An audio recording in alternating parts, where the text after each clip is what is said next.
I've worked with so many people stuck in their shame. So let's talk about how to get out of a shame spiral. There is one thing that is probably better than anything at getting out of your shame spiral. And I'm going to let you know what that is and actually give you specific things that you can do in order to practice that.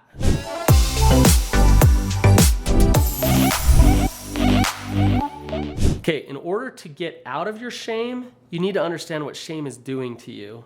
So shame is an emotion that makes us want to fight, flight, or freeze. We're uncomfortable because we think somebody is either rejecting us, abandoning us, or not approving of who we are. So we want to get out of there, or we want to get out of that shame as fast as we possibly can. The middle part of our brain that's in charge of our survival fires off and says, do something about this. So actually, the thing to get out of the shame spiral that actually works is doing the opposite action of what the shame is telling you to do. Instead of isolating, you need to connect. Instead of running away, you need to stay there and face it. So here's an analogy for you. I used to live in a third world country. And in that third world country, there was a lot of dogs, really nasty dogs. And they would turn and they'd bark at me and they'd act like they were gonna attack me. Now think about it. If I ran away from those dogs, they'd chase me down and they'd bite my ankles. Now what I'd do with that, I'd see the dog, I'd realize they're trying to be scary.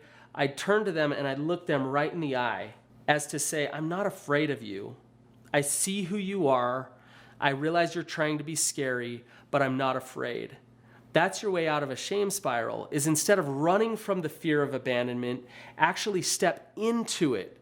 Face the fear of abandonment. Realize that you can live through that fear. Brené Brown, the queen of shame research, she says that the best way out of your shame is to speak your shame. So what that looks like is saying, instead of saying, oh my goodness, I'm not okay, I gotta run and hide, it's saying, I'm feeling inadequate right now. I'm feeling broken right now. And what I need is some connection and I need some love. It's bringing your shame out from the darkness and into the light. Monsters are way more scary in the dark. When you bring it to the light, you slay that monster. It now no longer has any more power. So just to recap, speak your shame, face the fear of abandonment and rejection, connect, don't isolate, and be mindful of that shame coming up in you.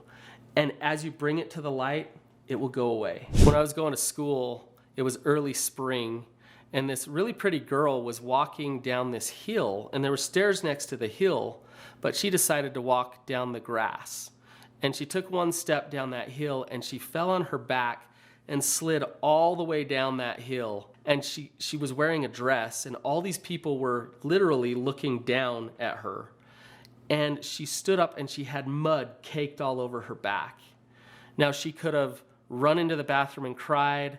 She could have turned around and flipped everybody off who was kind of looking at her. But instead, she stood up, she turned around, and she took a bow. And she smiled, and she showed everybody her mud. That is an example of killing the shame, is when you own it. You own your blemish. You own that people might be laughing at you. It has no power over you anymore. If you want to get out of your shame spiral, it's really important that you start to recognize it and become aware of what shame looks like and feels like to you. So if you want more information on that, check out my video, What Does Shame Feel Like in Your Body?